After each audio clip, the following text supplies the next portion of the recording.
మిమ్మల్ని ఆధ్యాత్మిక జ్ఞానంతో మిమ్మల్ని పోషించాలని ఆశపడుతున్నాను. దేవుని యొక్క ఆలోచన మనిషికి తగ్గడం లేదు సరికదా. మనిషి ఎలా అయితే తన జీవితాన్ని గడపాలనుకుంటున్నాడో అలా గడిపి తన చేతులారా తనే ప్రాపకాన్ని తెచ్చిపెట్టుకుంటూ ఉన్నాడు. ఇది ప్రస్తుత పరిస్థితులు చూస్తే తెలుస్తుంది. మనిషి తను వెతుకున్నదే తను కోస్తున్నాడు. దేవుడు ఏదైతే చేయమన్నాడో తను చేయకపోవడం వల్ల మనిషి ఇన్ సెన్స్ ఎలాగైతే దేవుడు మనిషిని భూమి మీద చూడాలనుకున్నాడో దానికి విరుద్ధంగా, ఎంత విరుద్ధంగా అంటే అప్పటికప్పుడు స్మాష్ చేసేనా వీళ్ళ వల్ల నాకు ఉపయోగం లేదు సరికదా ఏంటి అని చింతపడే స్థితికి దేవుడు తీసుకెళ్ళిపోయామన్నా. ఇది నమ్మలేని నిజాలంటే ఏవో చూసుకొని ఆశ్చర్యపోయి మనకి దేవుణ్ణే మనం చింతలో పడేసేంత జీవన శైలిని మనం గడుపుతున్నాము అంటే అది నిజంగా ఆశ్చర్యమే.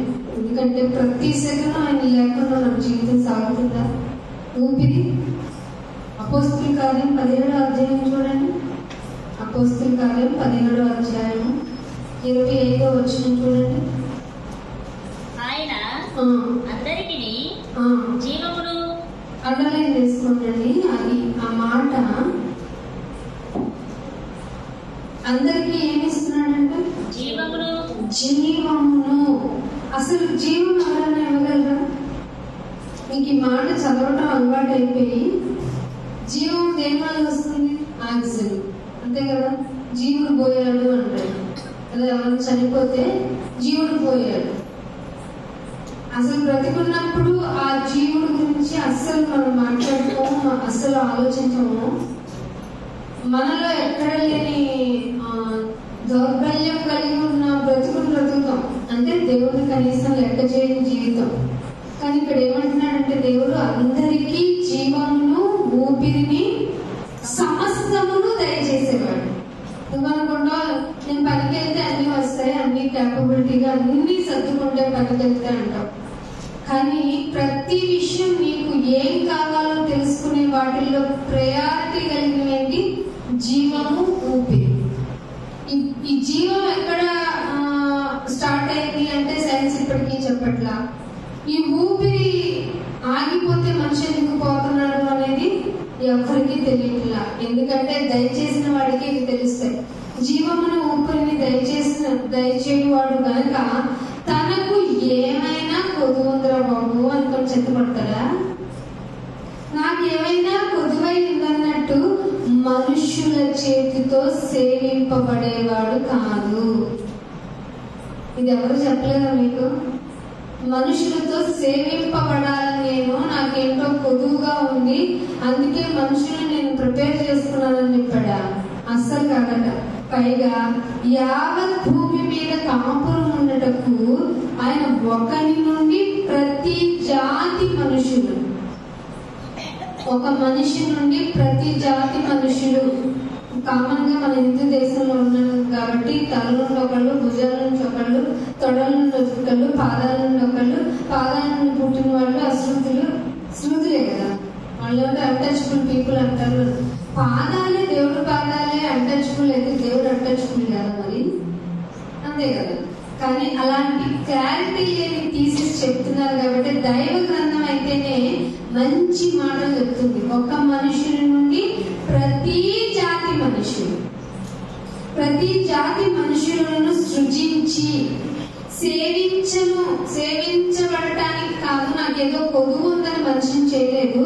కానీ ప్రతి జాతి మనుషులను సృజించి వారు ఒకవేళ తడువులాడి, దేవుడు మనుషులను కోరుకుంది, వారు ఒకవేళ దేవుణ్ణి తడువులాడి కనుక్కుంటారేమో. ఎవరన్నా అసలు సిద్ధపాటుగా అనుకున్నాం ఫర్ ఎగ్జాంపుల్. దీనికి తడువులాడటానికి కనుక్కొని ఆయన దగ్గరికి వచ్చామా? నేను నువ్వేమన్నా చెప్తావు, నువ్వేమన్నా చేస్తావా, నాతో ఏమన్నా మాట్లాడతావా, ఏమన్నా సిద్ధపాటుతో ఉన్నామా? ఆలోచించండి. లేవు, అవ్వదు. ఎందుకు చెప్పనా? మనం ఈ లోకంలో కలిసిపోయాం. నిజం మనకు తెలియకుండానే మనం ఈ లోకంలో కలిసిపోయాం. ఎలాగంటే పొద్దున్నే లేవాలి, 9 to 6 జాబ్ చేసుకోవాలి, దానికి సంబంధించినవన్నీ ప్రిపేర్ చేసుకోవాలి, లేదంటే పనికి వెళ్ళాలి, వ్యాపారానికి వెళ్ళాలి, అలసట లేదంటే ఈ బాధ, ఈ యొక్క టైర్డ్నెస్ లో దేవుడికి ఇంకెక్కడ టైం ఉంది? కానీ తడువులాడి కనుక్కుంటావా? వారి కైండ్ ఇన్ఫర్మేషన్ నాకేదో కొదువైనట్టు నేను మనుషులతో మాత్రం సేవించబడటానికి మనుషులు క్రియేట్ చేయాలి. నేను ఒక మనిషి నుండి ప్రతి జాతి మనుషులు క్రియేషన్ ఎందుకు చేశానంటే, వాడు జీవాన్ని ఇచ్చేదెవరు, ఊపిరిని ఇచ్చేదెవరు అని ఒక్కసారి ఆగి ఆలోచిస్తే నేను దొరికిపోతాను. తడువులాడితే దొరికిపోతాను నేను. ఇవేం పట్టట్ల మనిషి ఎలా తయారయ్యాడంటే చూపిస్తాను చూడండి మాట.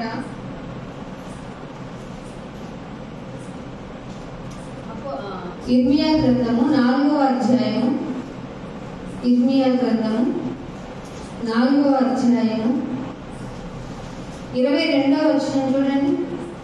నా జనులు ప్రతి జాతి మనుషులను తయారు చేసి వాళ్ళు నన్ను కనుగొంటారేమో, తడువులాడి నన్ను తెలుసుకుంటారేమో అని ఎక్స్పెక్ట్ చేసిన దేవుని కట ఏమైందో చూడండి.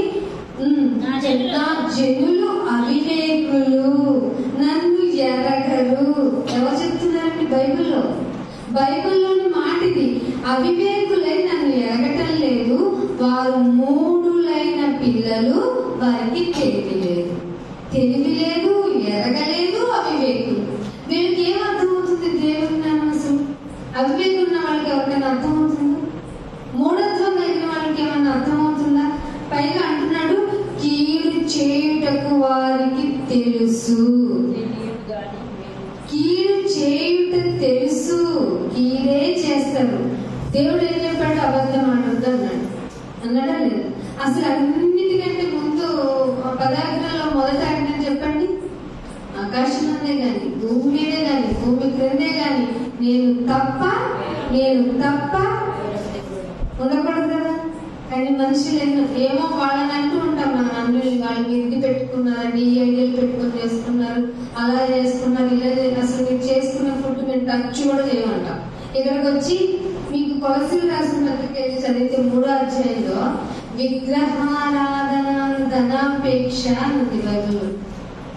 విగ్రహారాధన అనే ధనాపేక్ష అంట. ధనము కావాలి అనుకోవడం తప్పు కాదు, ధనం నీడీ పర్పస్ తప్పు కాదు. మాట చదవండి ఆ మాటని రిఫరెన్స్ చెప్పి చదవండి. పాలసీ 3:5 వచనం ఏమంటున్నాడు? మీరు భూమి మీద మీ అవయవాలను అని చెప్తూ, మీ అవయవాలు యాక్చువల్గా నేను ఎప్పుడు చెప్తుంటా, మన అవయవాలంటే కన్ను, ముక్కు, చెవి, చర్మము, ఏంటో 5 చెప్తాం కదా, పంచము అని. ఆ 5 కాదట, దేవుడు చెప్తున్న ఎన్ని బాడీ పార్ట్స్ ఉన్నాయి చూడు. అనగా జారత్వము, అపవిత్రత, కామాతురత, దురాశ, విగ్రహారాధన అయిన ధనాపేక్ష. నేను బతకడానికి ఇది చాలు. ఒకవేళ నీ యొక్క బ్లెస్సింగ్ ఉంటే అవి మోర్, అంతేగాని నేను ఎక్కువ ఆశించిన వాళ్ళు ఈ రోజుల్లో ఉన్నారా? ఎన్నో వేల కోట్లు సంపాదించిన వాళ్ళు కూడా ఇంకా ఇంకా ఇంకా ఇంకా సంపాదించాలని అనుకుంటున్నారు. అసలు సంపాదిద్దాము అనుకున్న వాళ్ళకి మాత్రం రూపాయి దొరకటం లేదు. ప్రపంచంలో దారిద్ర్య రేఖ కింద ఉన్న వాళ్ళ సంఖ్య రోజు రోజుకి పెరుగుతుంది కానీ తగ్గటం లేదు. కానీ బైబిల్ ఏం చెప్పిందంటే, సంగమా మీకు ధనాపేక్ష అనేటువంటి విగ్రహారాధన ఉండకూడదు. అయితే మీరు ఏం చేయకుండా ఏం చేస్తున్నా? తెలివి లేదు, మూర్ఖులు. కీడు చేయుటే వారికి తెలుసను గాని మేలు చేయుటకు వారికి బుద్ధి చాలదు. మనకి బుద్ధి కావాలంటే, మేలు చేయాలంటే, మంచినీళ్ళు కావాలంటే బుద్ధి ఉండాలా? ఒకడు ఆకలితో ఉన్నాడంటే ఒక బుద్ధి కావాలా? జాలి ఉండాలి కదా. ఒక చిన్న కన్సర్న్ ఉంటే సరిపోతుంది కదా. ఇవేమి లేకుండా మీకు బుద్ధే చాలు. ఒకరికి మేలు చేయాలి అంటే బైబిల్ కాన్సెప్ట్ లోకపరమైనటువంటి నాలెడ్జ్ కి అసలు సంబంధం ఉండదు. మేలు చేయడం అంటే మనిషి ఏమనుకున్నాడంటే, ఒకరికి పుణ్యకార్యం చేయడమో, ఒకరికి హెల్ప్ చేయడమో, లేదంటే వాడిని ఏమన్నా కొంచెం చేయించి అప్గ్రేడ్ ఒకవేళ వాడు నిన్ను దాటి వెళ్ళిపోతున్నాడంటే వాడు ఎలాగైనా తొక్కేయడం నేర్చుకుంది కదా. ఇప్పుడు ఆఫీసుల్లో వాళ్ళలో ఎవరైనా పర్సన్ జాబ్ కావాలని వచ్చినప్పుడు వాళ్ళు జాయిన్ చేస్తున్నారు అనుకో, వాడు తెలివి కన్నా ఎక్కువ ఉండి కంపెనీ కానీ ఆర్గనైజేషన్ కానీ వాళ్ళు ప్రమోట్ చేస్తున్నారు, వాడిని ఎలా చూస్తారు? అస్సలు అది మనం పైకి వెరీ గుడ్ అని బాగా పైకి వచ్చామని అంటాం. అన్నం నేను కదా తీసుకొచ్చాను. చర్చికి కూడా అంతే, వాడు నేను తీసుకొచ్చానన్నా వాడు నాకు చెప్తాడు వాక్యాలు. నేను ఎక్కడ మన బుద్ధికి వరకే పరిమితమైంది. కానీ దేవుడు ఏమంటున్నాడు తెలుసా? నా గురించిన మేలు చేయాలి అంటే వీళ్ళకి బుద్ధి సరిపోవటం లేదు. సరే ఏం చేయాలి మరి? అయితే ఏం చేయాలి అంటే హోషేయ గ్రంథము 4వ అధ్యాయము, హోషేయ గ్రంథము 4వ అధ్యాయము 1వ వచనం. యెహోవా మాటని వినన్నాడా, ఆలకించమన్నాడా? ఇటు నిద్రపోమన్నాడా? చాలా మందికి అంటే వాక్యం దగ్గరికి వచ్చినప్పుడు ఉన్న ప్రశాంతత ఇంట్లో కూడా ఉండదు. ఎందుకంటే ఇక్కడికి వచ్చిన తర్వాత మన బాడీ రిలాక్స్ అయిపోతుంది కదా. కానీ దేవుడు ఇక్కడ ఏమంటున్నాడు? మీరు నా మాటను ఆలకించండి, ఆలకించి సత్యమును కనికరమును దేవుని గూర్చిన జ్ఞానము. అర్థమైందా? సత్యం తెలియాలి, కనికరం ఎక్కడి వరకు వెళ్ళాలో తెలియాలి, దేవుని గూర్చిన జ్ఞానము లేవు కాబట్టి దేశములో దేశ నివాసులతో దేవుడు వాద్యం ఆడుతున్నాడండి. ఎందుకు లేవు నీ దగ్గర? ఎవరైనా అడుగుతారు, బాబు నీకు కనికరం ఉందా? అసలు కనికరం ఉందా? బుద్ధుందా? కనికరం లేకుండా ఎలా బతుకుతుందా అంటారా? ఎలా నీకు జ్ఞానం ఉందా? ఏ జ్ఞానం? ఏ జీకే పెడతారు? ఏ క్వశ్చన్? సీఎం ఎవరు, పిఎం ఎవరు, ఆ కట్టడం యొక్క ఇయర్, ఆ కట్టడానికి కట్టింది, ఇవి జీకే అనుకుంటాం, ఏమైనా జనరల్ నాలెడ్జ్ అనుకుంటాం. దేవుని జ్ఞానం లేదని ఎవరన్నా వ్యాఖ్యం ఆడతారా? అస్సలు ఆడరు. ఏమంటున్నాడు? యెహోవా దేశ నివాసులతో వ్యాజ్యం ఆడుతున్నాడు. ఎందుకయ్యా అంటే నువ్వు నాకు 10వ అర్పణ రాలేదు, ఆదివారం రాలేదు, లేదంటే సిద్ధపాటు దినాలు ఇవి అడగటం లేదు. పాత నిబంధనలోనే మీరు జ్ఞాపకం చేసుకోండి. ఆయన అడుగుతున్నాడంట, సత్యమును కనికరమును దేవుని గూర్చిన జ్ఞానం. ఇవి ఉన్నాయా మీకు? ఇవి ఉంటేనే సిద్ధపడినట్టు, ఇవి ఉంటేనే దేవుని రాజ్యానికి మనం సిద్ధపడినట్టు. సత్యం అంటే మీకు తెలుసు, బాగా తెలుసు ఏంటది? నిజము చెప్పవలను, అబద్ధము ఆడరాదా. ఇది లోకం నేర్పిన జ్ఞానం, ఇది అవసరం లేదు. అలా నేర్పిన వాళ్ళే అవసరానికి అబద్ధం అని చెప్తున్నారు. అవసరానికి అబద్ధం ఎందుకు ఆడాలి? నిజాన్ని ఎందుకు పలకాలి? సత్యమునే పలకవలను అన్నవాళ్ళు అబద్ధము ఆడకూడదు అని చెప్పిన వాళ్ళు అవసరానికి ఒక అబద్ధం అని మళ్ళీ ఎందుకు ట్యాగ్లైన్ ఇచ్చారు అంటే ఈ లోకానికే క్లారిటీ లేదు ఎప్పుడు ఎలా ప్రవర్తించాలో. సత్యం అనగా వాక్యం, ఆ వాక్యములోనే ఆ వాక్యము ఫర్ ఎగ్జాంపుల్ ఎలా అంటే శరీరధారి అయి భూమి మీదకి వచ్చిందంట. ఎవరైనా ఆయన ఎలా బ్రతికారో అదే సత్యం. ఆయన ఎలా ప్రవర్తించారో పేదల పట్ల, రోగిష్ఠుల పట్ల, లేదంటే ఇంకా ధనవంతుల పట్ల కూడా ఆయన కనికరించాడు. జక్కయ్య ధనవంతుడు కదా, కొట్టి జక్కయ్య ధనవంతుడు కదా. ఆయన జక్కయ్య నీ ఇంటికి త్వరగా తిరిగి నీ ఇంటికి రావాలి అన్నాడు. ఎందుకు జాలి పడ్డాడు పర్సన్ అయినా కానీ అంటే నువ్వు ఎక్కడ జాలి పడాలో, ఎక్కడ కనికర పడాలో నీకు సత్యం తెలుస్తుందని. ఈ రెండు కావాలంటే దేవుని జ్ఞానం ఉంటే తప్ప నీకేం అర్థం కాదు. అర్థమైందా? అయితే ఇవి లేవు కాబట్టి దేశ నివాసంతో నేను వ్యాజ్యం ఆడుతున్నాను. ఏమైంది నాయన అంటే అబద్ధ సాక్ష్యం పలకటము, అబద్ధం ఆడటము, హత్య చేయటము, దొంగిలించటము, వ్యభిచరించటం ఎలా అయిపోయిందంట? వాడుగా వేడుక అయిపోయింది.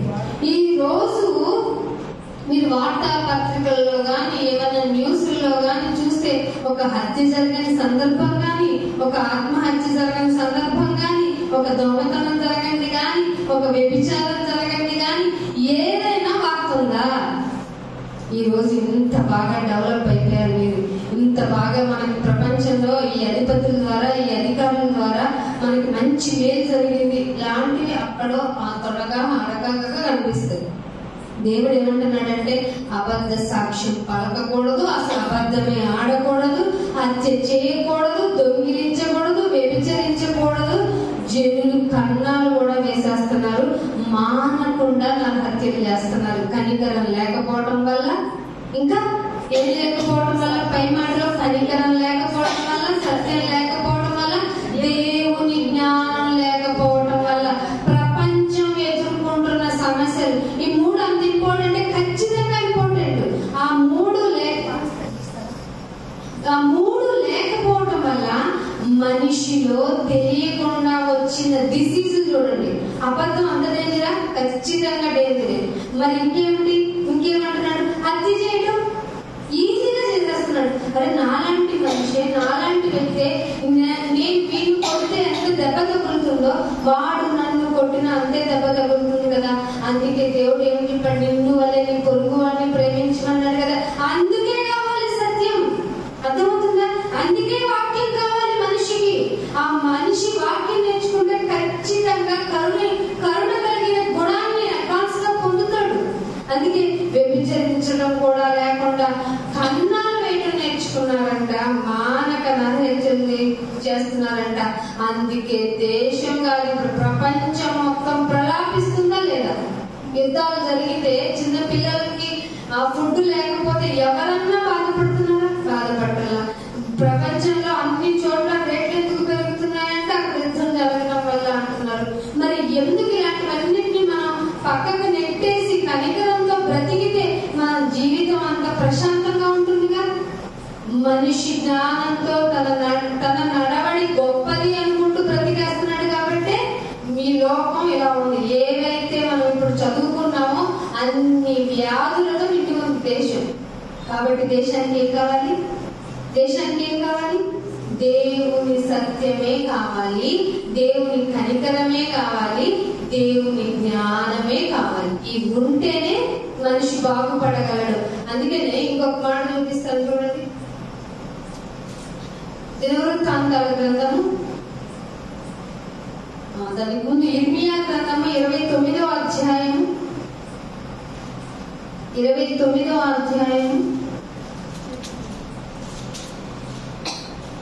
12వ వచనం. మీరు నాకు తెలివి ఉంటే, దేవుని జ్ఞానం ఉంటే, దేవుని సత్యం తెలిస్తే మీరు ఏం చేయగలుగుతారో తెలుసా? దేవునికి మొరపెడతారు, దేవునికి ప్రార్థన చేస్తారు, ఆయనకి మనవిని చేస్తారు. అర్థమైందా? ఇర్మియా గ్రంథము 29వ అధ్యాయము 12వ వచనం. మీరు నాకు మొరపెట్టుదురే అని, మీరు నాకు ప్రార్థన చేస్తూ వస్తారే అని నేను మీ మనవి ఆలకించాలని ఎదురు చూస్తున్నాను. ఎలా ఉన్నాడంటే ఆ దేవుడు, పైగా మీరు నన్ను వెదికిన ఎడల, పూర్ణ మనస్సుతో నన్ను గురించి విచారణ చేసిన ఎడల మీరు నన్ను కనుగొంటారు. విచారణ చేయాలి. ఈయన ఎందుకు ఇట్లా ఉన్నాడు? జీవనిచ్చేది ఆయన, ప్రాణాన్నిచ్చేది, ఊపిరిచ్చేది, ఆక్సిజన్ అట్మాస్ఫియర్ లో ఉంది, వస్తుంది అంతే. అక్కడ వరకే మానవుని ఆలోచన. కానీ బైబిల్ వాక్యానికి వస్తే బైబిల్ ఏం చెప్తుందండి? జీవమును ఊపిరిని దయచేసేది ఆయన. ఎందుకు దయచేస్తున్నామయ్యా అంటే నాకేదో కొడుకు ఉంది కదా అని నన్ను సేవించడానికి మాత్రం నేను చేసుకోవాలి. కనికరం చూపించడానికి, న్యాయంగా నడుచుకోవడానికి, నా పద్ధతులేంటో మీరు అవలంబిస్తే చూడాలని, అవి నేర్చుకోవడానికి మీరేం చేయాలంటున్నాడు? నన్ను వెదకాలి. ఎలా వెదకాలి? పూర్ణ మనస్సుతో. ఇది చేయటంలా, ఏ క్రైస్తవ సంఘం చేయటంలా. పూర్ణ మనస్సుతో నన్ను గూర్చి విచారణ చేస్తే నేను మీకు దొరికేస్తాను. అదేంటి? రోజు గుడికొచ్చి లేదంటే ఆదివారం అసెంబ్లీ అయితే తప్ప కదా? కాదు. పూర్ణ మనసుతో వెతకడం ఎక్కడ జరుగుతుంది? ప్రతి సెకను జరగాలి కదా, ప్రతి రోజు జరగాలి కదా. మీరు నాకు మొరపెట్టాలని, ప్రార్థన చేస్తారని, మీ మనవి నేను ఆలకించాలని ఎదురు చూస్తున్నాను అంటే నాకెవరు నా వేలో ప్రార్థన చేయటం లేదనే అర్థం. అంతేనా? మీరు ఎదురు చూస్తున్నాను అంటే అవ్వలేదనే కదా. అందుకే మీరు మొరపెడతారని ప్రార్థన చేస్తారు.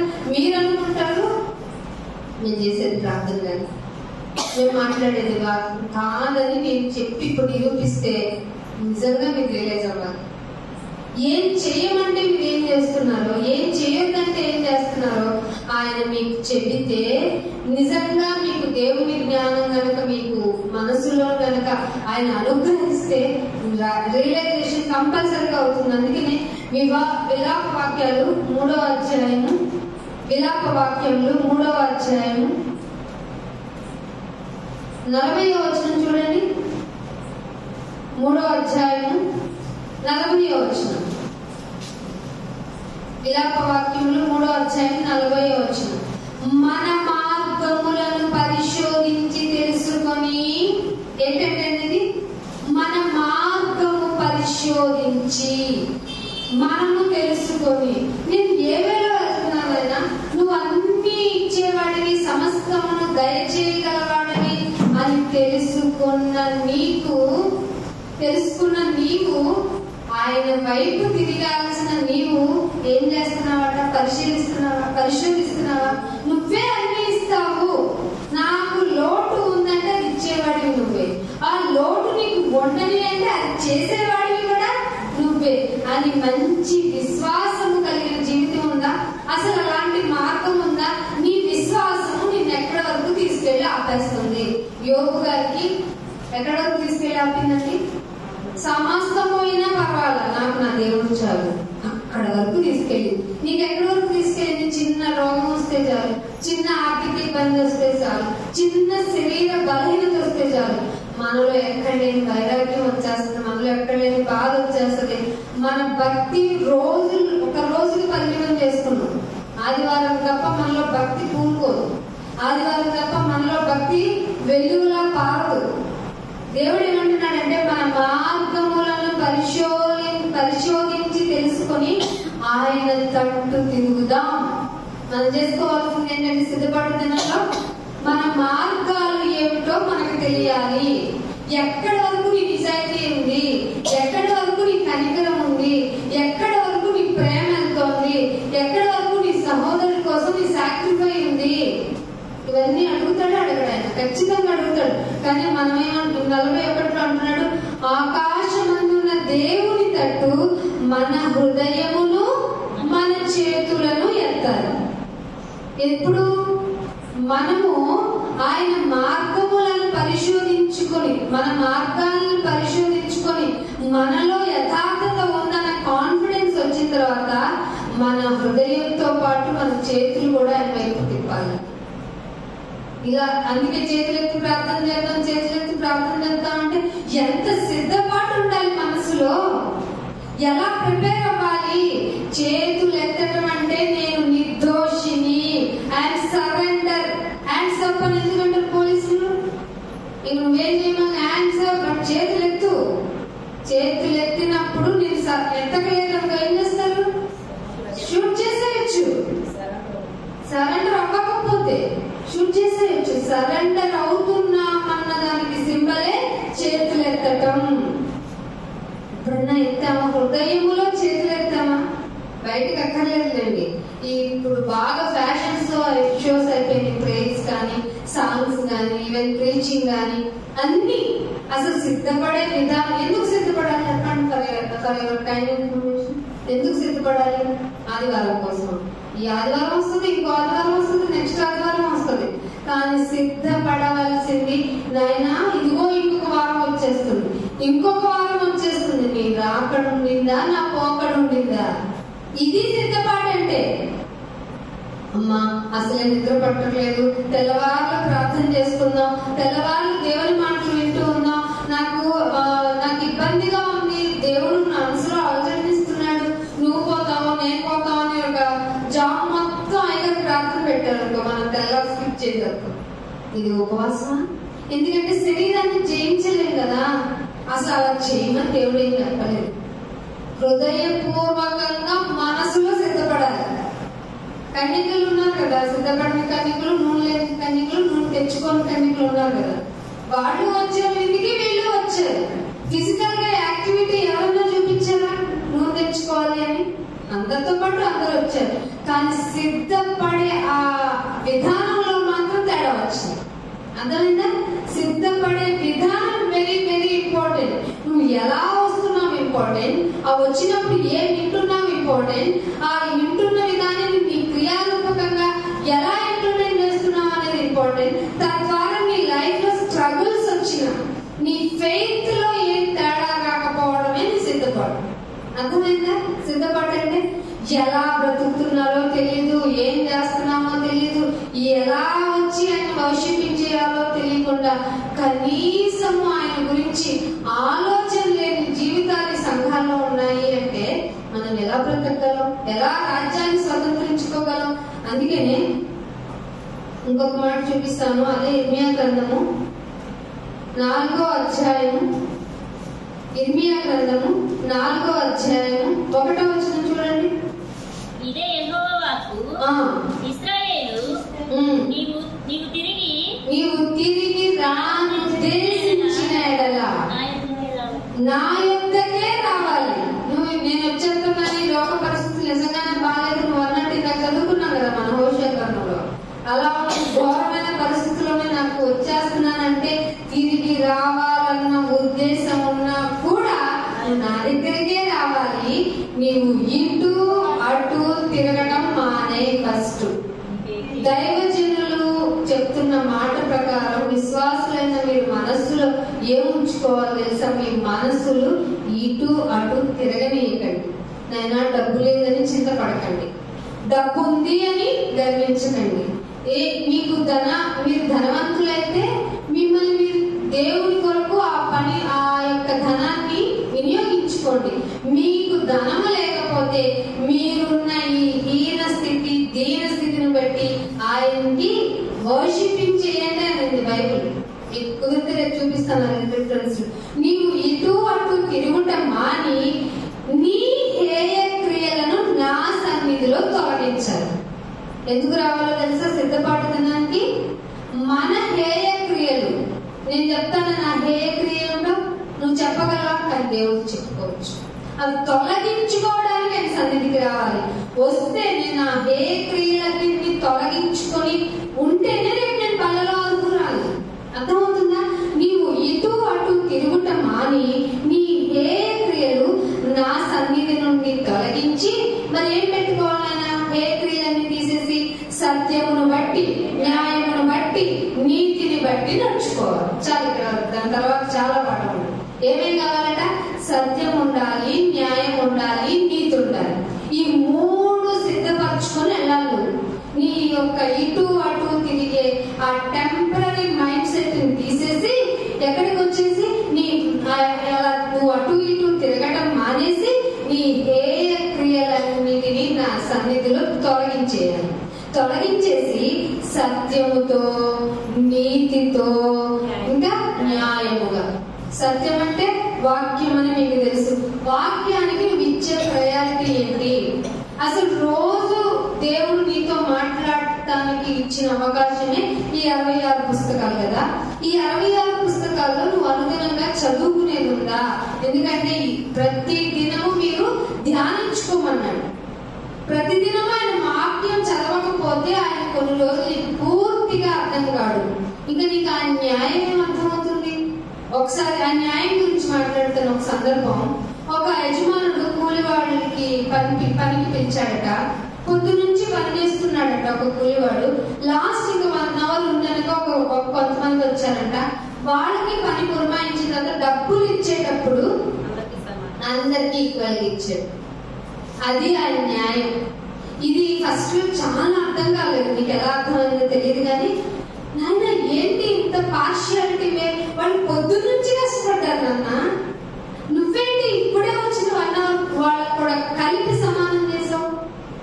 పరలోకం వెళ్ళటం వాల్యూ కనుక నీకు తెలిస్తే పక్క సహోదరుడు కూడా తొందరగా ఎప్పుడొస్తే ఏమైంది, వాడు రావటం ముఖ్యం కదా. అర్థమైందా మీకు లాజిక్? ఎప్పుడొస్తే ఏంటి అసలు రాజ్యంలో నీకు? అందుకే టైం లేక దొంగకి ఎలా ఇచ్చాడో తెలుసు దేవుడు బాప్తిసం. రియలైజ్ చేస్తే కాదు, రియలైజ్ అయ్యావు బాబు నా పాపాలను క్షమించే అన్నాడు. మనమైతే ఈ పాపాలకి తప్పులకి మనం పనిష్మెంట్ కి మనం అర్హులమే. కానీ తను చేసిన తప్పేంటి అని తెలుసుకున్నాడు అంతే. ఇక నువ్వు కూడా నాతో పరదేశంలో ఉంటావు అనేసాడు. అంటే ఆ కనికరం ఏంటో, ఆ న్యాయం ఏంటో, ఆ నీతి ఏంటో నీకు తెలియాలి కదా. ఇవన్నీ తెలుసుకోకుండా సిద్ధపడిపోయాను, వచ్చాను, 4 పాటలు పాడాను, 2 మాటలు విన్నాను పో వెనకపోయిపో అంతే కదా. మనం ఇక్కడే ఉంటాం, ఎక్కడికో పోతాం. నీ మనసు అదే అంటున్నాడు, నీ మనసు నా మీద ఉంచు, నిలకడగా ఉండనివ్వు అన్నాడా లేదా. హేయమైన క్రియలను తొలగించుకో, నీతిని న్యాయమును సత్యమును కలుపుకొని తెచ్చుకొని ఇంటికి వెళ్ళు.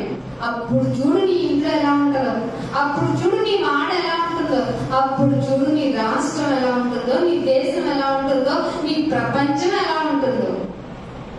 ఇదే కదా దేవుడు కోరుకున్నాడు. మీరు మరలి తిరిగి రావాలనుకుంటే నీ ఏ క్రియలన్నీ వదిలించుకొని రావాలి.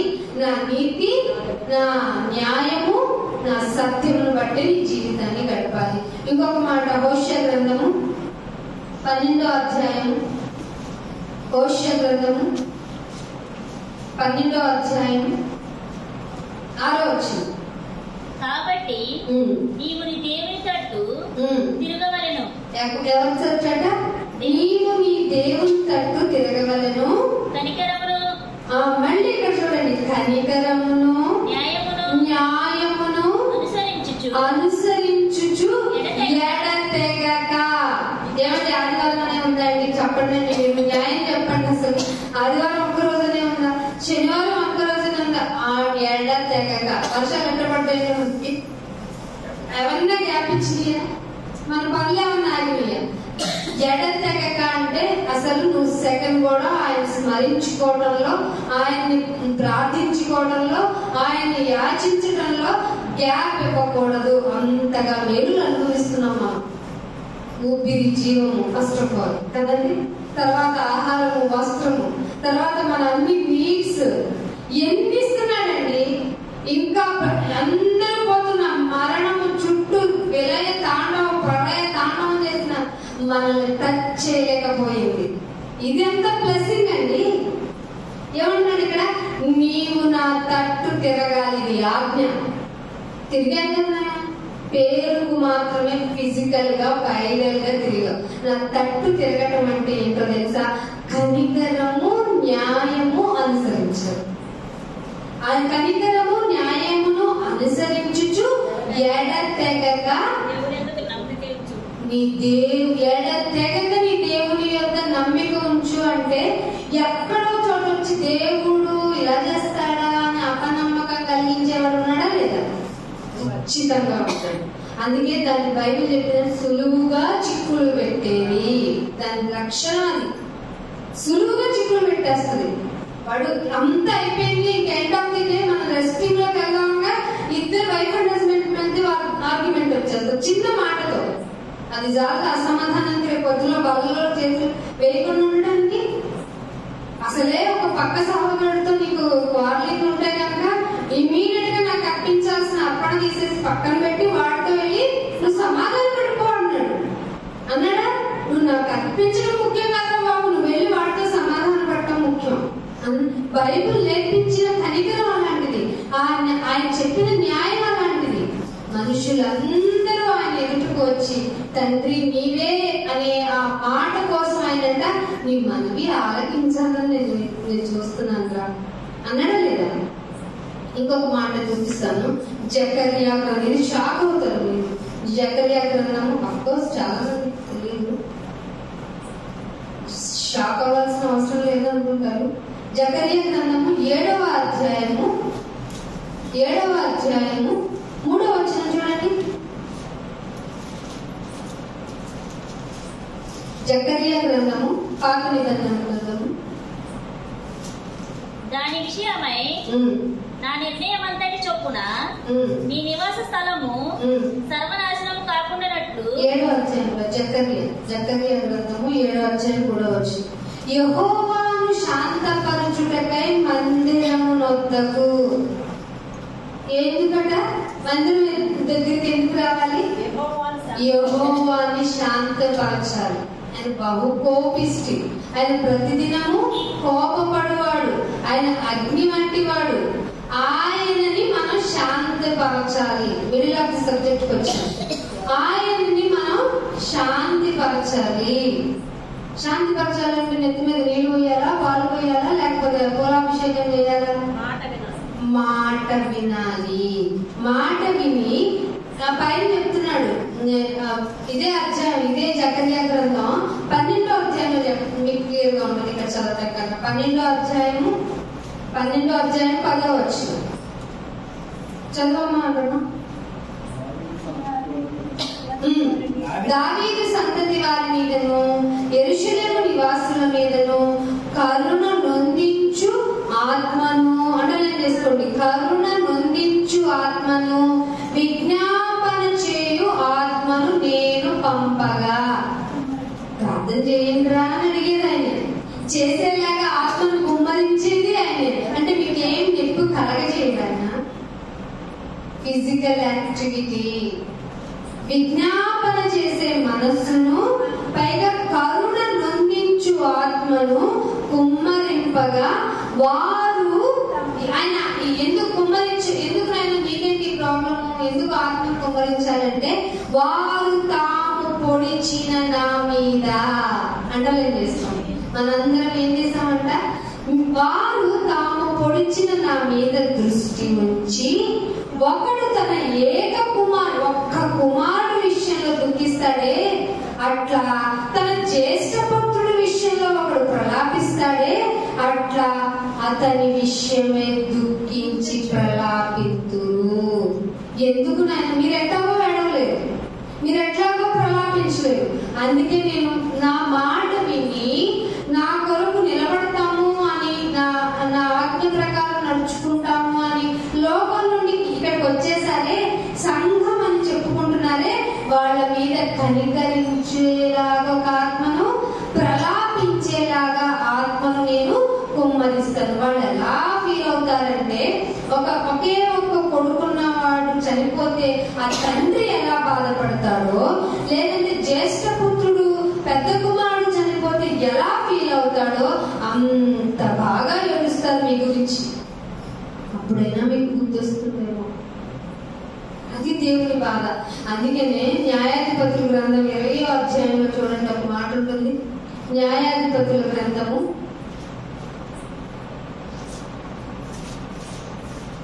20వ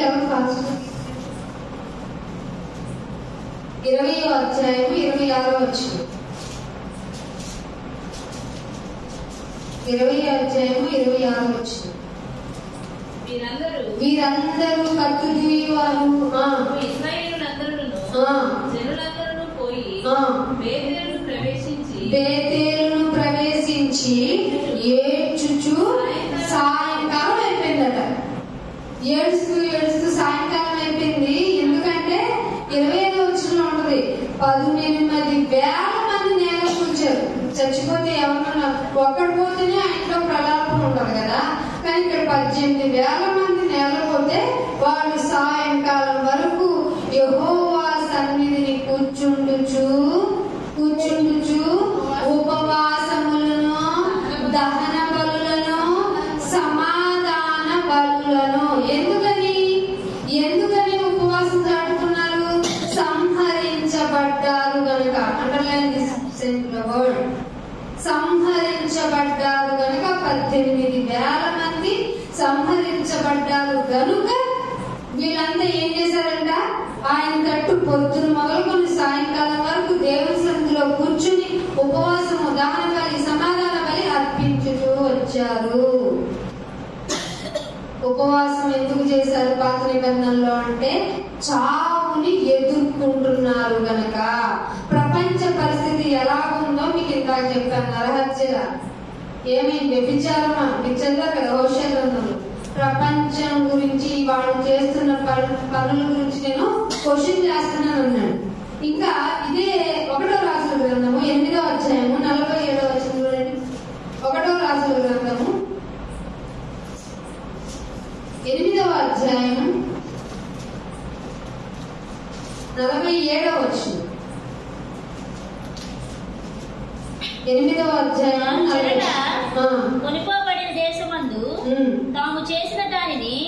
మనసునకు తెచ్చుకొని, తాము చేసిన దానిని మనస్సునకు తెచ్చుకొని, మేము దుర్మార్గులమై ప్రవర్తించి పాపము చేసితిమని చెప్పి తమ్మును చెరగా కొనిపోయిన వారి దేశమందు చింతించి పశ్చాత్తాపపడుటకు విన్నపం చేశారా? ఏం చేశారు? అసలు మన జీవితంలో నాయన మేము దుర్మార్గులమై ప్రవర్తించాము, దుర్మార్గులమై ప్రవర్తించడం కాకుండా పాపం చేశాము. అసలు మేము చేసిన దాన్ని మనస్సుకు ఏమన్నా తెచ్చుకున్నారా? మీరు చేసిన దానికి మనస్సును ఏమన్నా తెచ్చుకున్నారా? తెచ్చుకోలేదు కాబట్టే మీరు మిమ్మల్ని గురించి ఆలోచించుకోండి, మీరు వెళ్లే మార్గం ఏంటో విచారించుకోండి అంటుంది బైబిల్. అందుకే నిర్గమాకాండం 34వ అధ్యాయము, నిర్గమాకాండము 34వ అధ్యాయము 28వ వచనం, 34వ అధ్యాయము 28వ వచనం. అతడు 40 రేయిం పగలు రాత్రి పగలు యెహోవాతో అక్కడ ఉన్నప్పుడు అతడు భోజనం చేయలేదు. దగ్గరికి వచ్చాం మనం ఈ రోజు చాటించుకోవడానికి. భోజనం చేయలేదు. మనం చేసే ఉపవాసం ఒక్క పూట ఉపవాసం. మన శరీరం కొన్నిసార్లు మనకు సహకరించదు, మన శరీరం మనల్ని బాధ పెట్టేస్తా ఉంటుంది, తినకపోతే ఎలా పడిపోతాం. కానీ ఇక్కడ మన జీవితం ఎలా ఉందంటే, ఇక్కడ మోషే గారి జీవితం ఎలా ఉందంటే అతడు భోజనం చేయలేదు, నీళ్లు త్రాగలేదు. అనగా పలక మీద రాశాను. మోషే సీనాయి కొండ దిగుచుండగా, మోషే మరి 40 రోజులు అయిపోయింది ఆయన, నీళ్ళు ఫుడ్ లేదు కదా. మరి అప్పుడు ఏమైందంటే చదవమ్మా. మోషే సీనాయి కొండ దిగుచుండగా గల ఆ 2 పలకలు చేత పట్టుకొని మోషే చేతిలో ఉండేను.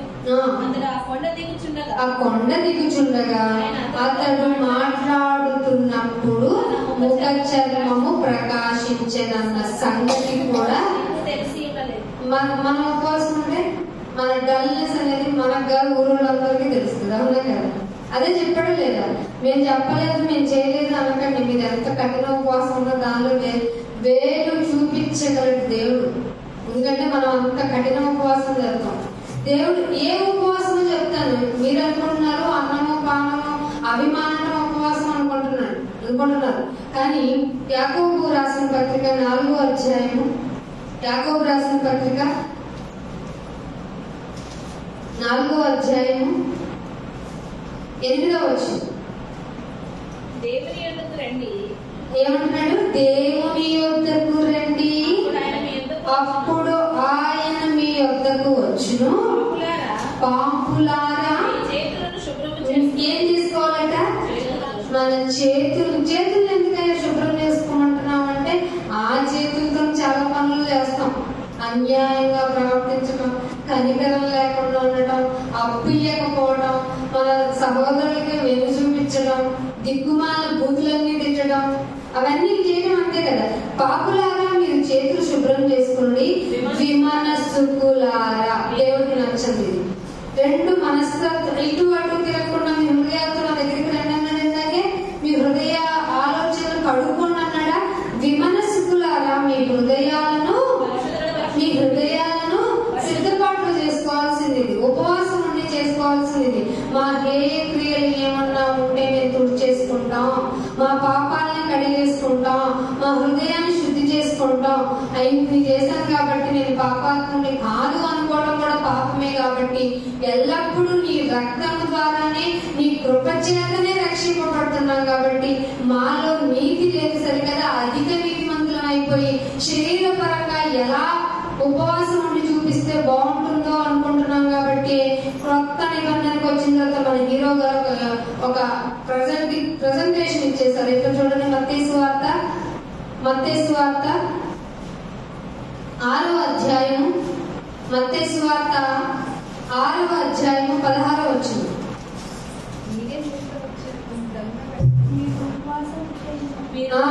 మీరు ఉపవాసము చేయనప్పుడు ఏం కనపడిందంట? ఆయన ఆయన సంఘానికి ఆయన వాడుక కదా, ప్రతి వారం గుడికి వెళ్ళడం ఆయన వాడుక కదా, వాడుకే. ఆ వాడుకైనప్పుడల్లా వెళ్ళిన వాళ్ళు చూస్తే గ్యారెంటీగా తెలిసిపోయేదట, దుఃఖంతో ఉండేవాళ్ళట. మీరు వేషధారులై ఉండొద్దు, దుఃఖములై ఉండొద్దు, మీ తాము ఉపవాసం చేస్తున్నామని మనుషులకు అందరికీ తెలిసేలాగా దీనం వేసుకొని కూర్చుంటున్నారంట, వికారంగా పెట్టుకుంటున్నారంట.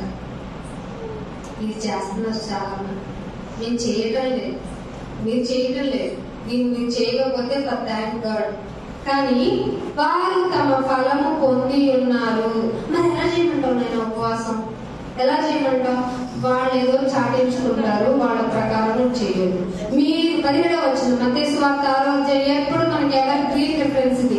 6వ అధ్యాయం 17వ వచనంలో ఉపవాసము చేయనట్లు మనుషులకు కనబడవలనని కాక, కొత్త నిబంధనలో ఇలా వచ్చేసింది. పాత నిబంధనలో ఏమన్నాడు? సంహరించబడ్డారు కాబట్టి మనందరం వచ్చి ఉపవాసం చేయండి, మీరు బాధ నుండి రోదన నుండి మీరు నన్ను వేడుకుంటే నేను మీ మనం వాళ్ళకి ఇస్తానన్నాడు. కానీ కొత్త నిబంధన న్యూ టెస్టిమెంట్ వచ్చేటప్పటికి మీరు ఉపవాసం చేయాలి అంటే మనుషులకు కనబడద్దు. అంటే చేసే ఉపవాసం అనేది మనుషులకు తెలిసేలాగా చేసుకొనవద్దు. మరి ఏం చేయమంటావయ్యా అంటే రహస్యంగా. ఫస్ట్ నీ ఉపవాసం రహస్యమైపోవాలి. ఆ రహస్యమైన నీ ఉపవాసం ప్రొసీజరు రహస్యమందున్న నీ తండ్రికే కనపడాలి. అర్థమైందా? నేనేం ఉపవాస కూడికలకి అస్సలు వ్యతిరేకం కాదండి. నెల రోజులు పెట్టుకున్నామో వచ్చేస్తాం, కానీ చేసే ప్రొసీజర్ తప్పంటున్నాను నేను. మనుషులకు కనబడవలనని కాక, నీవు ఉపవాసం చేయనప్పుడు ఫిజికల్ గా నీ తల అంటుకో, ఇంటర్నల్ గా నీ తలంపులు కూడా అంటేసుకో, ప్లస్ నీ ముఖము కడుక్కో. కన్నులో ఏమంటారు, ముఖంలో ఏమేమి ఉంటాయి చెప్పండి? కళ్ళు, ముక్కు, నోరు. నోరు పెద్ద డేంజర్ అని చెప్పింది. నాలుక కదా, నాలుక చాలా చాలా ఘోరమైంది, దాన్ని జాగ్రత్తగా కాపాడుకోవాలి. ఉపవాసం చేస్తున్నాం ఇన్ని సంవత్సరాల నుంచి, మనం గుడికి వచ్చేస్తున్నాం, మన నాలుక మన సాధనకు వచ్చిందా? ఉప్పు కూడా మనమే అనేసి ఏంటో ఇంతకాలం వేశారు అంటామా? ఖచ్చితంగా అంటాం. ఇది ఉపవాసమా? కాదు. సాధన చేసుకోవాలి, నీ భక్తిని సాధన చేసుకోవాలి. నాయన ఆ టైంలో నేను ప్రిపేర్ అయిపోయాను, సారీ నాయన, ఇంకా తగ్గిపోతాను, ఇంకా తగ్గిపోతాను. ఎంతవరకు తగ్గుతావు? నా అంతవరకు తగ్గగలవా? నేను ఇచ్చిన గోల్ నా కుమారుడు తగ్గించుకున్నాడే, అంతవరకు రీచ్ అవుతావా? పందెపు రంగంలో ఓపికతో పరిగెత్తాలి. అర్థమైందా? అందుకే అంటున్నాడు మీ ముఖములను 17వ వచనం, అప్పుడు రహస్యమందున్న నీ తండ్రి. అది ఈ ఉపవాస ప్రార్థన ఫలితం జరగాలంటే ప్రొసీజర్ అది. కానీ ఏం చేస్తున్నారో మీ అందరికీ తెలిసిన ఒక మాట చెప్పి ముగించేస్తాను చూడండి. నోటెడ్ మనకి యెషయా గ్రంథం 58వ అధ్యాయం. ఎందుకంటే ఎప్పుడు ఉపవాస ప్రార్థన అంటే అయిపోయింది ఈ అధ్యాయం, కానీ దీనిలో అంటే ఎసెన్స్ ని ఎవరు పట్టించుకోవట్లేదు. నాయన మేము ఉపవాసం చేస్తున్నాం, నువ్వేం పట్టించుకోవు, మేము మా ప్రాణాలను ఆయాసపరుచుకుంటున్నాం, నువ్వెందుకు పట్టించుకోవు నాయన అంటున్నారట. చదవమ్మా. మేము ఉపవాసం ఉండగా చెప్పాలి నువ్వు. యెషయా 58:3 చదువు. మేము ఉపవాసం ఉండగా నువ్వెందుకు చూడవు?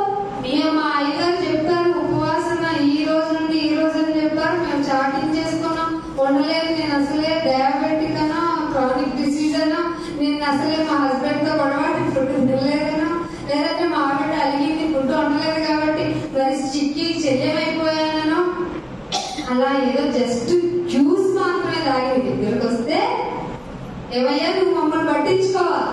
అదే అంటున్నారు, మేము ఉపవాసం ఉండగా నేను ఎందుకు చూడవు?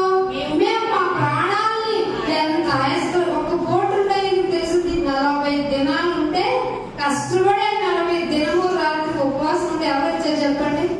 సాధారణ వచ్చి ఈ రాళ్ళు ఉన్నాయి, రొట్టె చేసుకో, దేవుడితో నీకేంటి పని అందా లేదా? ఏమేమి చెప్పాడు ఆయన? ఏం చెప్పాడు చెప్పండి? అయ్యో నేను చేసుకోలేదు కానీ కొన్ని రాళ్ళు లేదు, పోగేసి రొట్టె చేయన్నాడా? ఫిజికల్ గా మనల్ని మనం కంట్రోల్ చేసుకోవడమే ఉపవాసం. అర్థమైందా? అందుకే ఏమంటున్నాడు, మా ప్రాణాలను ఆయాసపరచుకొనగా నువ్వు ఎందుకు లక్ష్య పెట్టావు అంటారు కదా మీరు. నేను కూడా ఆన్సర్ ఇచ్చేసా. అదేంటంటే, మీ ఉపవాస దినమున మీరు వ్యాపారం చేసేస్తారు. ఇక్కడ దొరికిపోయామా లేదా? పొద్దు నుంచి ఉద్యోగం చేసుకుని వచ్చారు, బిజినెస్ చేసుకునే వాళ్ళు చేశారు, దొరికామా లేదా? అసలు ఇశ్రాయేలీయులకి చెప్పింది ఇది. కానీ దీనిలో ఇంటర్నల్ గా మనం పాటించాల్సింది ఏంటంటే, మీ పని వారి చేత కఠినమైన మన పనులను అసలు మన బాస్ అయ్యామంటే మన కింద వాళ్ళు ఊపిరి ఆగిపోవాల్సింది. అంత కఠినమైన రూలింగ్ చేసేస్తాం మనం కింద ఉన్నాం అనుకో, ఎంత కఠినాత్ముడు ఈ నాయకుడు అనుకుంటాం. మీరు 4వ వచనం, ఇది వెరీ వెరీ ఇంపార్టెంట్. మీరు కలహములాడుతూ ఎవరు నవ్వుకుంటున్నారు? ఏం చేస్తున్నారట? ఉపవాసం అంటే చేస్తున్నారట. కలహం, వివాదం, కలహం, నువ్వా నేనా తెగ్గేదనుకుంటున్నారంట. వచ్చేసి నేను తిన్నా నువ్వు తిన్నా అయినా వాళ్ళు శనివారం కదా నేను వాడలేదు. ఎందుకు చేయాలి ఉపవాసం?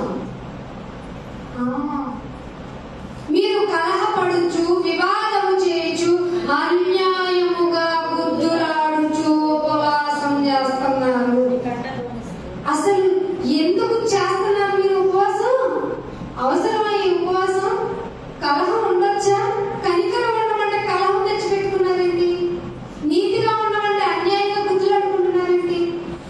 అందుకే ఎందుకు ఇవి వచ్చినాయంటే, సత్యము మీలో లేదు గనక, వాక్యంతో మిమ్మల్ని మీరు కంట్రోల్ చేసుకునే విధానం నేర్చుకోలేదు గనక మీరు బుద్ధులాడుతూ ఉపవాసం ఉందురు. మీ కంఠధ్వని పరమునకు వినపడాలి అంటే మైక్లో ప్రార్థన చేయడం గొప్ప అనుకుంటారు. మీ కంఠధ్వని పరమునకు వినపడాలంటే మీరు అంతగా మౌనం అయిపోవాలి.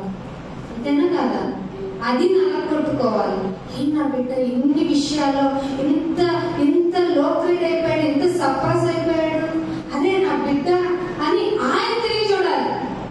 అంతేగాని నన్నన్నా ఊరుకోను, నా వాళ్ళన్నా ఊరుకోను అని బయట గుడ్డులు ఆడేసి, తన్నులు ఆడేసి, గొడవలు పడేసి, ఇదిగోనైనా ఉపవాసం అంట, ఏదయ్యా చెప్పే ఉపవాసం కొడుకు రోజు ప్రసంగం చెప్పే నేను వినేస్తాను, వెళ్ళిపోతాను, నా పని నేను చేస్తానంటే కుదురుతుందా? మరి ఏం చేయాలి అంటే, అసలు అట్టి ఉపవాసం నాకు అనుకూలమా? దేవుడు అడుగుతున్నాడు, మనం పరీక్షించుకోవాలి. మనం వెళ్లే మార్గాన్ని మనల్ని పరీక్షించుకోమంటున్నాడు. అట్టి ఉపవాసం నాకు అనుకూలమా? మరి ఉపవాసం అంటే ఏం చేయాలి ఆయన అంటే, మనుషుడు తన ప్రాణమును ఆయాసపరుచుకోవాలి. తినాలని తినాలని తినాలని 3 పూట్లకి 6 స్నాక్లకి 66 డ్రింకులకి అలవాటు పడిపోయిన ఈ శరీరాన్ని ఆహారం ఇవ్వకుండా చూడు ఎంతగా నేను ఇబ్బంది పెట్టేస్తుందో. అమ్మో దాహం, అమ్మో ఆకలి, కళ్ళు తిరిగేస్తున్నాయి అంటే దానికి చెప్పు, నువ్వు ఆయాస పడాల్సిందే. నా ఆత్మ పరలోకం వెళ్ళాలంటే శరీరమై ఉన్న నేనైన నీవు ఆయాస పడాల్సిందే. అందుకే నీకు ఫుడ్ పెట్టను. ఇది నీకు నీ దేవునికి మధ్య రహస్య ఒప్పందమై ఉండాలి. ఇది ఉపవాసపు ప్రొసీజరు. ఒకడు తన ప్రాణమును బాధపరుచుకోవలసిన దినము అట్టిదేనా? ఒకడు జమ్ము వలె తల వంచుకొని గోని పట్ట కట్టుకొని బూడిద పరుచుకుని కూర్చుండట ఉపవాసమా? ఎవరు అడిగారండి? నేను అడుగుతున్నానా? ఎందుకు అంటే తోటకూర కాడలు, అక్కడేమో జమ్ము బాగా ఫేమస్ ఏమో, ఇక్కడ మనకేంటి తోటకూర కట్టలాగా ఎలాడుతున్నాం. రాత్రి ఉపవాసం కూడక ఏం చేద్దాం వెళ్ళామక్క, గొడవలు మానలేదే, గుద్దులాటలు మానలేదే. ఇంటి ఉపవాసము నాకు అనుకూలమా? నీ ప్రాణాన్ని ఆయాసపరచుకోవడం ఇలాగేనా? అయితే మీరు అనుకుంటున్నారా? ఫర్ యువర్ ఇన్ఫర్మేషన్ కాదు. మరి ఏం చెయ్యాలయ్యా అంటే, మీరు సిద్ధపడాలంటే దుర్మార్గులు కట్టిన కట్లను విప్పాలి. ఎవరు కట్టారు? దుర్మార్గుడు ఎవరండి? పరమ దుర్మార్గుడు ఎవరండి? సాతాను కట్టేశాడు. కులపరంగా కొంతమంది నాపి, మతపరంగా కొంతమంది నాపి, వర్గపరంగా కొంతమంది నాపి, వర్ణ ప్రకారం కొంతమంది నాపి, వీధి ప్రకారంగా కొంతమందిని ఆపేసి దేవుని మాట విననీయకుండా ఎక్కడ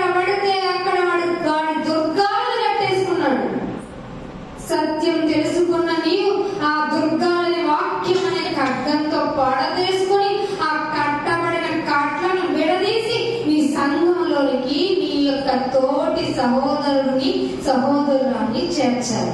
ఇది ఉపవాసం అంటే. చాలా తేలికైన ఉపవాసం. ఇలా చేసే ప్రాసెస్ లో నీకు దాహమైందా పట్టించుకోమాకు, ఆకలైందా పట్టించుకోమాకు, రోగం వచ్చిందా అస్సలు పట్టించుకోమాకు, ఏదన్నా నీకు జరగకూడనిది జరిగినా అస్సలు పట్టించుకోమాకు. ఇది అసలు ఉపవాసం. ఇది కఠినమైన ఉపవాసం. నీ ప్రాణాన్ని ఆయాసపరచుకోవాల్సిన ఉపవాసం. పైగా అంటున్నాడు కాడిమాను మేకులు తీసేయాలి. కొంతమందిని బంధించేస్తారండి. మీరు ఇక్కడికి వెళ్ళొద్దు, అక్కడికి వెళ్ళొద్దు, ఆ వాక్యం వినొద్దు, ఈ వాక్యం వినొద్దు, మేము చెప్పింది ఏనండి. ఎందుకంటే వీళ్ళేమో ఫ్రాగ్ మీద వెళ్ళి కదా, కప్ప ఏమంటారు, బావిలో కప్పలు కదా, వాళ్ళకి తెలిసిందే చెప్పి వీళ్ళ మీద అదే రుద్దుతారు, అదే చెప్తారు. మేము కూడా మేము వాక్యం నేర్చుకుంటున్నప్పుడు 58 గ్రంథాన్ని వదిలిపెట్టింది లేదు. చేసిన వాళ్ళు ఒక్కళ్ళే. బాధపడకండి, నేను అనుభవపూర్వకంగా చెప్తున్నాను. చాలా విషయాలలో మనము లేము, ఇంక్లూడింగ్ మీ. అందుకే అంటున్నాడు మేకులు తీయుటయు బాధింపబడిన వారిని విడిపించాలి. ఎవరు బాధిస్తారో తెలుసా? మనుషుల చేత, మనుషులను ప్రేరేపించి మాట చేత, దెబ్బ చేత, ఆయుధం చేత బాధపరచేలా చేసేది ఎవరనుకుంటున్నారు? ఈ యుగ సంబంధమైన మా దేవత ఆకాశ మండలం నుండి మనుషులను ప్రేరేపిస్తుంది. ఇలా బాధింపబడిన వారందరికీ అసలు ఇది బాధే కాదు, దీన్ని బాధగా కౌంట్ చేయొద్దు. మనల్ని ఆదరించేవాడు, అసలు ఆదరణకే కర్త అయిన వాడు ఒక ఆయన ఉన్నాడని ప్రతిసారి మీరు వెళ్ళి రిమైండ్ చేయాలి. ఎవరైనా చేస్తున్నారా హౌస్ విజిటింగ్? ఎవరన్నా మీరు ఏమైనా రూల్ పెట్టుకున్నా కాపరి మాత్రమే వెళ్ళి విజిట్ చేయాలి. నువ్వు విశ్వాసకి నీకు ఇంకా ఇంకొక వే ఆఫ్ హ్యాండిల్ ఇచ్చాడు ప్రీచింగ్ చెప్పడానికి. నేను చెప్తే కొంతమంది వినరు, నువ్వు చెప్తే కొంతమంది వినరు, కానీ కొంతమందికి నువ్వు చెప్తే వింటారు. అలాంటి వారిని నువ్వు బాధ నుండి విడుదల చేయడానికి నీ వంతు ప్రయత్నం చేయడమే ఉపవాసం. దానికి సంబంధించి నా ఇంట్లో రోజువారీ కార్యక్రమాలు నేను వాయిదా వేసుకుంటా. దానికి సంబంధించి నాకు రోజువారీ నేను చేయవలసిన పనులన్నింటినీ పక్కకు పెడతాను. ఈవెందో నన్ను నేను సాక్రిఫై చేసుకుంటాను. ఇది నా ఉపవాసం. అది ఒకరోజు ఉపవాసం కాదు సుమా, సంవత్సరాలు నేను బ్రతికినంత కాలం నేను చేయవలసిన ఉపవాసం. ఇంకా ఏమన్నాడు? ముగించేస్తాను చూడండి. ప్రతి కాడిని విరుగగొట్టుటయు నేను ఏర్పరచుకున్న ఉపవాసము కదా. ఆయన ఏర్పరచుకున్న చెప్పాను ఇందాక, చాలా మంది ఆయన అనుకుంటున్న ఉపవాసం చేయటం లేదు. ఆయన ఏర్పాటు చేసుకున్న ఉపవాసం ఏంటంటే దుర్మార్గులు కట్టెలు తీసేయాలి, కాడుమాను మేకులు తీసేయాలి, బాధింపబడిన వారిని వెరగొట్టాలి, ప్రతి కాడిని వెరగొట్టాలి. ప్రతి కాడి అంటే బరువైనది. చాలా మంది బరువును మోసేస్తున్నాడు. అందుకే యేసుప్రభువు చక్కటి ఉపవాసం, అదిగో సమస్తమును మోసుకొని ప్రయాసపడి భారం మోసుకుంటున్నా, భారము మోసుకుంటు. సమస్త ప్రజలు ఎలా ఉన్నారంట? ప్రతిదీ భారం లాగా చూపిస్తాడండి. అది దేవుడు ఎంత చక్కగా దాన్ని విడదీయగలడో. ఈ సాతాను ప్రేరణ మనకి మన ముందున్న సిచ్యువేషన్ కానీ, బాధను కానీ, రిలేషన్స్ కానీ చాలా బరువైనగా చూపిస్తాడు. ఆ బరువులన్నిటినీ తీసేసేవాడు ఆయన చెప్పడం కూడా ఉపవాసం. అందుకే అంటున్నాడు కాడిమాను విరగొట్టే ఇవి కదా నేను నేర్పించిన ఉపవాసాలు. నేనేం చెప్పాను తెలుసా? నీ ఆహారము ఫస్ట్ చెప్పింది ఏంటండి? నీకున్న ఆహారం ఉంటే ఆకలి కొనిన వారికి ఇది చేస్తున్నా సిద్ధపడి రావడం అంటే ఇది. ఎవరన్నా ఆకలి కొన్న పక్కన పెట్టండి. ఎవరన్నా ఈ రోజు నా యొక్క ఫైనాన్షియల్ గా కొంచెం ట్రబుల్ ఉంది అంటే నీ బీరువాలో డబ్బులు ఉన్నాయి కానీ మనం విశ్వాసం. అవునా కదా? చాలా మంది పరిస్థితులు ఉంటాయి. నీ దేవుడు ఏం చెప్పాడు తెలుసా? నీ సహోదరునికి మొహము తెప్పకు అన్నాడు. కానీ ఇక్కడ ఏం చెప్తున్నాడు? నీ ఆహారము ఆకలి కొనిన వారికి పెట్టడము, నీ రక్త సంబంధికి ముఖము తెప్పకుండా ఉండటము, దిగ్గుమాలిన వారు ఎక్కడున్నా ఎదుర్కొని బేదలైన వారిని ఎంత చేర్చుకోవటము, వస్త్రహీనులకు నీకు కనపడితే వారికి వస్త్రము ఇవ్వటము. ఇది కదా నాకు ఇష్టమైన ఉపవాసం. ఇది కదా. మీరు ఎవరికైనా పేదలకు ఏమైనా ఇచ్చొచ్చారా? ఉపవాసం చేసి ఆకులో ఉన్న వాళ్ళకి ఎవరైనా భోజనం పెట్టారా?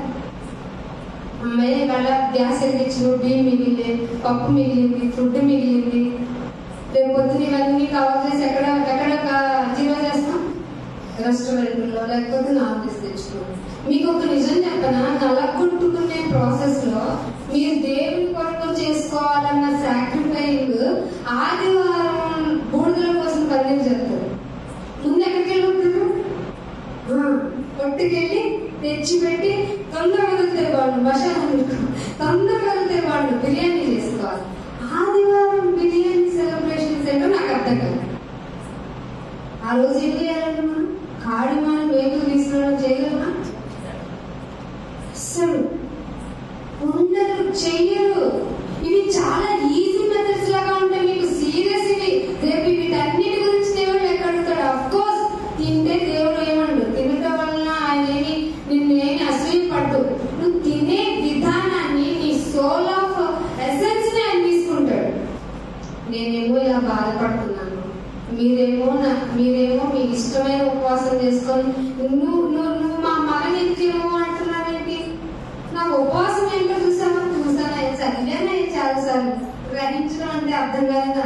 నా మట్టి మెదడుకి కడుపు మార్చుకొని ఇంటికి వెళ్ళాను. నష్టం ఎవరికైంది? నీకే. గ్యాస్ రూపంలో ఉపవాసం మనస్ఫూర్తిగా చేయి. ఆ ప్రాసెస్ లో ఒక ఆత్మనన్నా ఇక్కడ తీసుకొచ్చే ప్రయత్నం చేయి. అప్పుడు ధైర్యం వస్తుంది నీకు పనులలో చేతులు వేయాలి.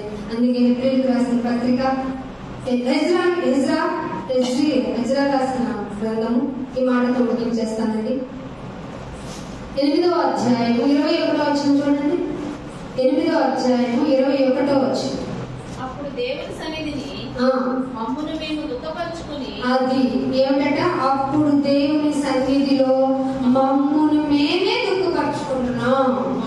మాకును మా చిన్నవారికి మా ఆస్తికి శుభ ప్రయాణం కలుగునట్లుగా ఆయనను వేడుకొనుటకు, చాలు, ఆయనను వేడుకొనుటకు అందుకు రావాలండి. మందిరానికి అందుకు రావాలండి. దేవుని సన్నిధికి మమ్మును మేము దుఃఖపరుచుకుంటాం. ఆయన మమ్మును మేము దుఃఖపరచుకోవడమే కాదు, మాకు మా చిన్నోళ్ళకి పైగా మా ఆస్తికి శుభ జీవిత ప్రయాణం. మన జీవితకాలం ప్రయాణం కాదండి, మన ప్రయాణం ఎంత ప్రయాణం అండి. ఒక చోట ఎలీషా గారికి దేవత అన్నది, ఆ రిఫరెన్స్ ఇంటికి చూసుకోండి. దినవృత్తాంతాల గ్రంథము 20వ అధ్యాయంలోనూ 30వ వచనంలోనూ ఉంటుంది. నువ్వు తొందరగా ఫోన్ చేసే ఏరియా, నీకు చాలా సుదీర్ఘమైన ప్రయాణం ఉందంటే ఆ ప్రయాణం ఎన్ని రోజులు పట్టిందట? ఎవరికైనా ఐడియా ఉందా? 40 దినాలు 40 రాత్రులు పట్టింది. ఒక్క రోజు ఫోన్ చేసి 40 పగలు రాత్రులు ప్రయాణం అయిపోయాడు. అది ఎలీషాకి పాఠం అయితే మన జీవితకాల ప్రయాణం చేయాలండి. ఎక్కడికి చేయాలి? నూతన యెరూషలేముకు చేయాలి. అంటే ఎంతగా మన మనస్సుని నలగొట్టుకోవాలి, మన శరీరాన్ని నలగొట్టుకోవాలి. అదే అంటున్నాడు, మా ఆస్తికి మా చిన్నవారికి మమ్మల్ని మేము దుఃఖపరచుకోవడానికి. అసలు మా ప్రయాణం అంతా శుభకరంగా జరగాలి అంటే నీ సన్నిధిలో వేడుకోవడానికి నేను వస్తానయ్యా. అందుకు నేను ఉపవాసం ఉంటాను. అది 22వ వచనంలో చూడండి ఏమంటాడు? మేలు కలుగ చేయుటకై ఆయనను ఆశ్రయించిన వారందరికీ, ఏంటట? ఆయన ఆశ్రయించిన వారందరికీ మేలు చేయుటకై మా దేవుని హస్తము తోడుగా ఉంది. కానీ ఆయన హస్తమును అంటనే చేసుకోండి, ఆయన ఉగ్రతను అసలు ఆయన్నే విసర్జించు వారందరి మీదకి ఆయన హస్తం వచ్చేస్తుంది. ఆయన హస్తం వస్తే ఏమవుతుందో మీకు తెలియని విషయం కాదు. మీకు అన్ని తెలుసు. అన్ని తెలిసి తప్పు చేసే వాళ్ళ మీదే దేవుడి దృష్టి. సో మీరు ఉపవాసం చేయనప్పుడు కాడుమేనులు వెళ్ళిపోతారా? బలహీనుల్ని దగ్గర పెట్టుకొని వాళ్ళకి ఎలాగైనా దేవుని వాక్యం చెప్పి ఒక్కరినైనా దేవుని రాజ్యంలోనికి తీసుకువచ్చే సిద్ధపాటు కలిగి వాక్యము అనే నూనెను మీరు కలిగి ఉంటారా? అప్పుడే మీకు నీతి, న్యాయము, కనికరము యొక్క విలువ తెలుస్తుంది. దేవుడు మిమ్మల్ని కాపాడుకుంటాడు. లేకపోతే మీ ఉపవాసము బూడిదలో పోసిన పన్నీరు, దానివల్ల ఉపయోగం ఉంటుందా? ఉండదు. కాబట్టి మనల్ని మనం పరీక్షించుకుందాం, మనల్ని మనం ఆయాసపరుచుకుందాం. మనం బాగుండాలి, మన శుభ ప్రయాణం జరగాలి, ఆ పరమ యెరూషలేము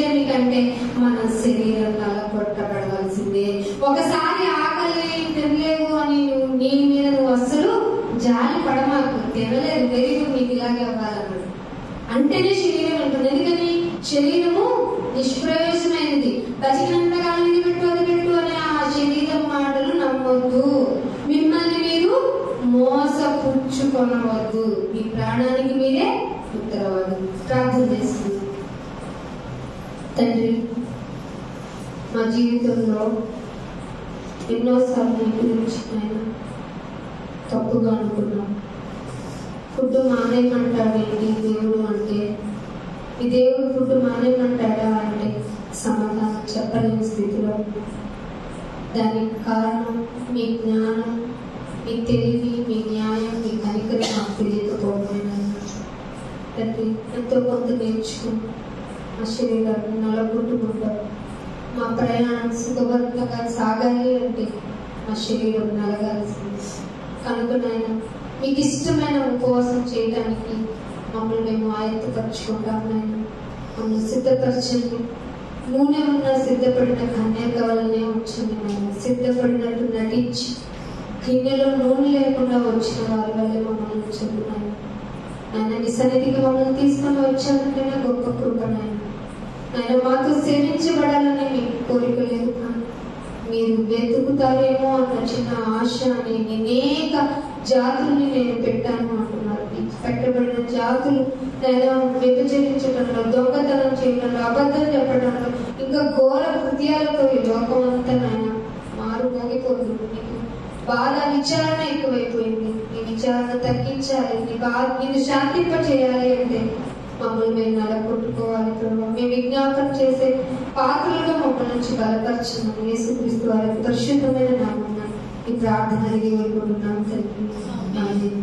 thank you all of you. God bless you. ఒక చిన్న గాస్పెల్ చెప్తారు.